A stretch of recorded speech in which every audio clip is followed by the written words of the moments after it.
Hey, this is Willie with the Blu Wolf Podcast. I wanted to make this video. I've been stewing over it and when and how and what to say, because it's pretty sad that I have to make this video. I feel like I have to. No one's holding a gun to my head or saying I must do it, but I just want to clarify some things because there appears to be some sort of negative type of issues surrounding one of my posts on Facebook. And it pains me because this comes from within the San Antonio Police Department, a place that I retired from after 33 years, had a great career, retired 2.5 years ago, still have good friends there, have good friends that retired. I have family in there. And but these issues have been just stewing for a few years, but no one wants to say anything. Number one, no one wants to say anything, and especially the active officers within the department, is because they're afraid of being retaliated against, possibly hit with speaking disparagingly about the department, which is a policy within the department, or being transferred out for some catch-all bullshit policy for the betterment of the department. They don't give you a reason, but you kind of know it's a secret. It's a secret punishment, and they'll send your ass back to East patrolled dog watch with Tuesday, Wednesdays off. And that is real. That's happened. And not just recently, but it's happened my whole career that we've seen. But there's officers who don't want to say things. I hear them. I speak to a lot of officers, friends of mine, and officers I don't really know, especially because we have the podcast now, and they are concerned, obviously. They know that I'm able to speak out. I don't have any repercussions because I don't work for the department anymore. And they want people to know. And then, of course, the public doesn't really know about it because they don't work for the department. That's just the way it is. But there's this letter that I posted on my Facebook account. And I have 2 Facebook pages. One's for my podcast, Blu Wolf Podcast, and then the other one's personal. And I posted it on my Blu Wolf Podcast, and then I copied and pasted it on my personal page just to share, obviously, not just to share, but to share to everybody in the public. And I made it public so they can see what's going on. Now, the reason I did that was because the content of that letter, and mind you, it is not in a Word format or document. It's a screenshot of this letter. It's an anonymous letter. It's allegedly written by a captain. We don't know if they're active or retired.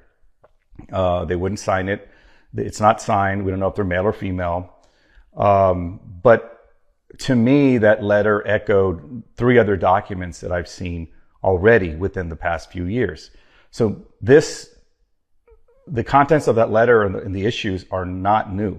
They have been stewing and going on for a while. Now, mind you, those letters or those other documents, 2 of which are exit interviews.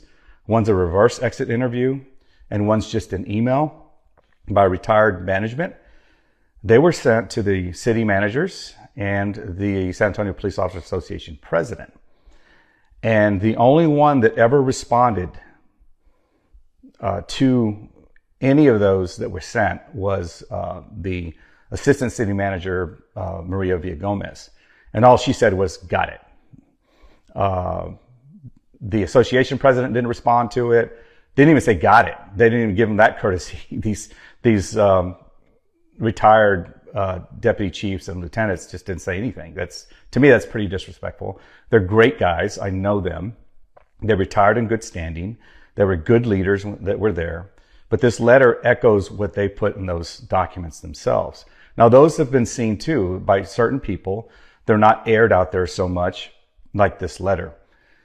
What's going on is the San Antonio Police Department, and you always see when police department posts something about something, just at different times, people say, can't you just go out there and find the murderers and the criminals instead of doing this little old stuff like traffic violation or something? Somebody always says that. This is kind of one of those deals.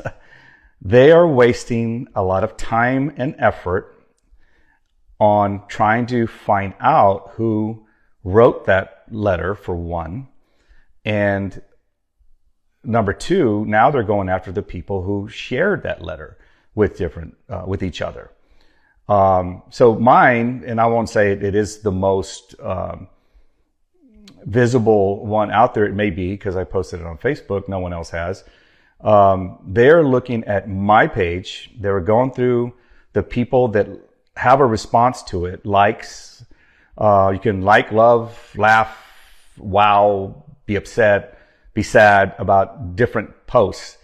And they're looking for the officers, the active officers that are having any response to it in the positive.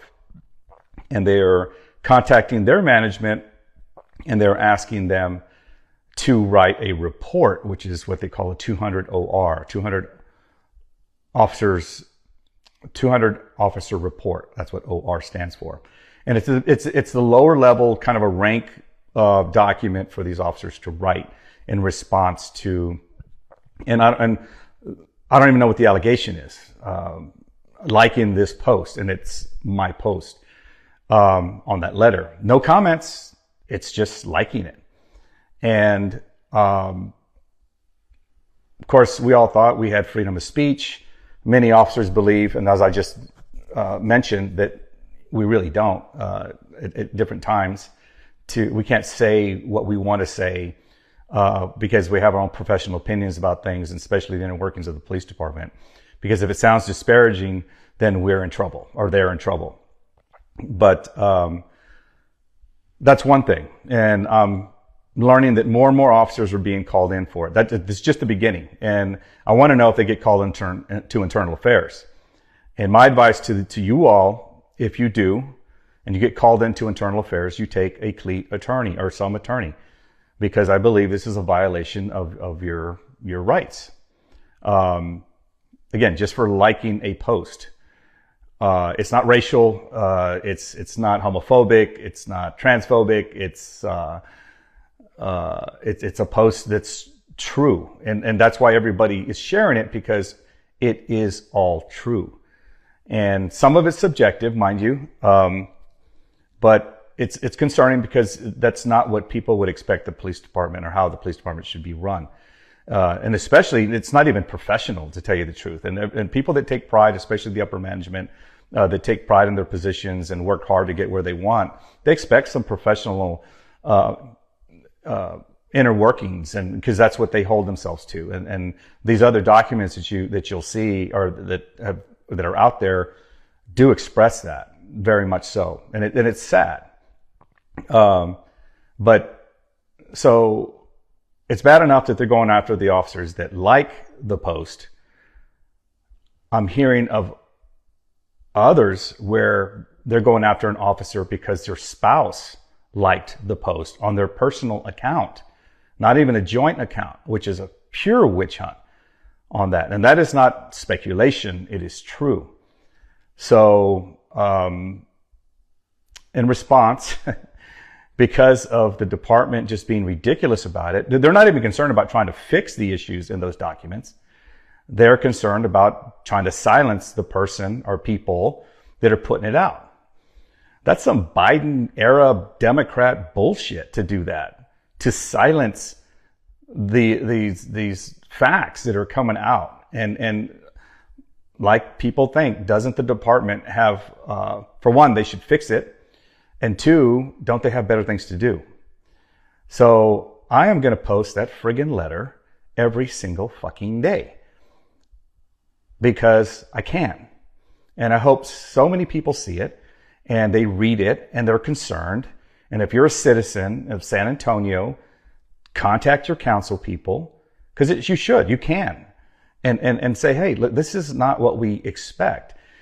And not only is it just jeopardize the morale of the officers in there, but when it does jeopardize the morale of the officers, it also deters them from doing the job that you want them to do. They're afraid to do stuff, and not in fear or fright or anything like that. They just don't want to get into anything because they're going to get in trouble. That's what's happening. That's why crime is so high. They're not messing with people like they should. And I say messing in the sense is being proactive.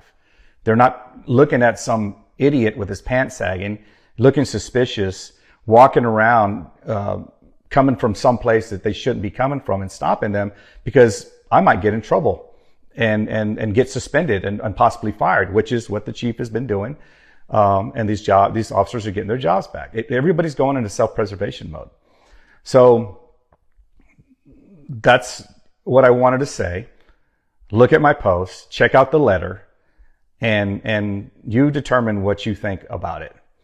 But whoever's within the San Antonio Police Department, I don't know if it's some Boy Scout jackass that thinks he's being, cute and is vying for some sort of inner promotion or whatever, that's kind of spying on my stuff, or if it's really internal affairs looking at my stuff.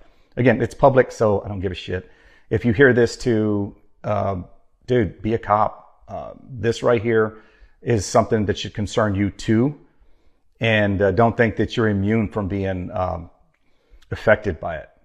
But I pray for the officers that are still in law enforcement, that are trying to do the best that they can.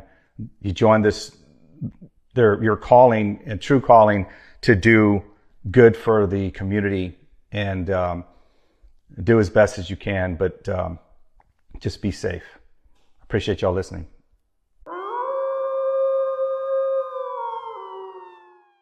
Blu Wolf Podcast.